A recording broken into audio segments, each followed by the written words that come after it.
চলুন আজ আমরা এমন এক দুনিয়াতে ডুব দিই যেখানে কোনো শব্দ নেই, কিন্তু চারদিকে যেন সুর আর সঙ্গীতে ভরা।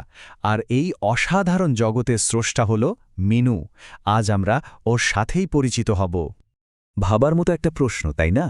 যে মেয়েটা কানেই শোনে না, সে কিভাবে তার চারপাশের এই পৃথিবী থেকে নিজের জন্য একটা সুর খুঁজে নেয়? চলুন এই সফরের শুরুটা করা যাক এই প্রশ্নটা দিয়ে। তো এই মিনুটা আসলে কে? ওর গল্পটা শুরু হয় খুব ভোরে, যখন চারদিক অন্ধকার, এমন একটা বাড়িতে যেটা ঠিক ওরও নয়। ওর বয়স কত জানেন? মাত্র 10 বছর। কিন্তু ওর দিনটা শুরু হয়ে যায় ঠিক তখন, যখন বাড়ির বাকি সবাই গভীর ঘুমে। ঠিক ধরেছেন, ভোর 4:30।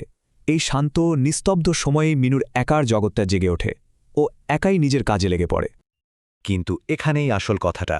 মিনুর পৃথিবীটা কিন্তু আমাদের মতো শব্দ দিয়ে তৈরি নয়।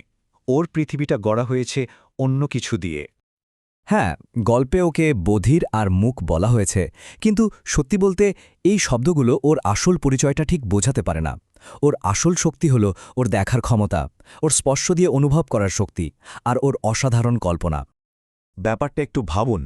ও হয়তো কোনো পাখির ডাক শুনতে পায় না, কিন্তু তার বদলে ও ভোরের আকাশের রং বদলানোটা অনুভব করে। ও হয়তো ঘণ্টার শব্দ শোনে না, কিন্তু রান্নাঘরের উনুনের উষ্ণতাটা ঠিকই টের পায়। কয়লার নিভে যাওয়া আর জ্বলে ওঠা, এই সব কিছু মিলিয়েই ওর জগৎটা ঠিক ততটাই জীবন্ত যতটা আমাদের। আর সবচেয়ে মজার ব্যাপার হল, এই শব্দহীন পৃথিবীতে মিনু কিন্তু একদম একা নয়। ওর এমন সব বন্ধু আছে যা আমরা হয়তো কল্পনাও করতে পারব না। মানে ওর বন্ধুরা ঠিক আমাদের মতো মানুষ নয়। ওরা হলো সেই সব গোপন সঙ্গী যারা আমাদের চোখের সামনেই থাকে, কিন্তু আমরা হয়তো তাদের দিকে সেভাবে তাকিয়েও দেখি না। যেমন ধরুন, ওর দিনের প্রথম বন্ধু, ভোরের আকাশের শুকতারা। তারপর আছে রান্নাঘরের কয়লা। যখন ওগুলো নিভে যায় তখন ওরা শত্রু, কিন্তু যখন গনগনে আঁচে জ্বলে ওঠে তখন ওরাই আবার প্রিয় বন্ধু। আর হ্যাঁ, ওই যে হলুদ পাখিটা যে রোজ কাঁঠাল গাছে আসে, ও তো মিনুর খুব কাছের একজন সঙ্গী। গল্পের একটা লাইনে খুব সুন্দর করে বলা আছে যে শুকতারাটা ওর কাছে শুধু আকাশে একটা আলোর ফোঁটা নয়, ওটা আসলে ওর সঙ্গী। ভাবা যায়, এটাই হলো মিনুর কল্পনার জোর, যা একটা তারাকেও ওর বন্ধু বানিয়ে ফেলে।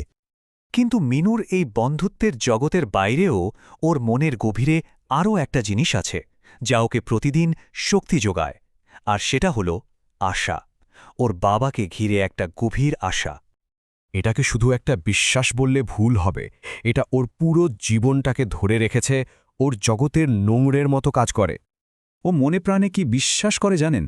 যে ওর বাবা মারা যাননি, তিনি বিদেশে গেছেন, আর একদিন ঠিকই ফিরে আসবেন। এই বিশ্বাসটাই ওকে বাঁচিয়ে রাখে। আর মনে আছে সেই হলুদ পাখিটার কথা?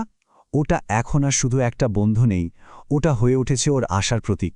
যখনই পাখিটা দক্ষিণ দিকে উড়ে যায়, মিনুর মনে হয় ও ওর বাবার কাছে ওর মনের কথা, ওর নীরব বার্তাটা পৌঁছে দিচ্ছে। তো এত কিছুর পর মিনুর এই শান্ত সাধারণ গল্পটা আমাদের ঠিক কী বলে যায়? কেন এটা এত গুরুত্বপূর্ণ? প্রথমত, এটা আমাদের সহানুভূতি তৈরি করতে শেখায়। যারা আমাদের থেকে একটু অন্যরকম, তাদের জগৎটাকে বুঝতে সাহায্য করে। তারপর এটা দেখায় যে প্রকৃতির মধ্যেও কত গভীর বন্ধুত্ব লুকিয়ে থাকতে পারে। আর সবচেয়ে বড় কথা, এটা আমাদের কল্পনা আর আশার অবিশ্বাস্য শক্তিকে চিনিয়ে দেয়, যা যে কোনো কঠিন পরিস্থিতিকে পার করে দিতে পারে। আর সব শেষে এই গল্পটা আমাদের নিজেদেরকেই একটা প্রশ্ন করতে বাধ্য করে, তাই না? যখন আমাদের চারপাশটা খুব একা বা শান্ত মনে হয়, তখন আমরা নিজেদের শুকতারাটা কোথায় খুঁজে পাই?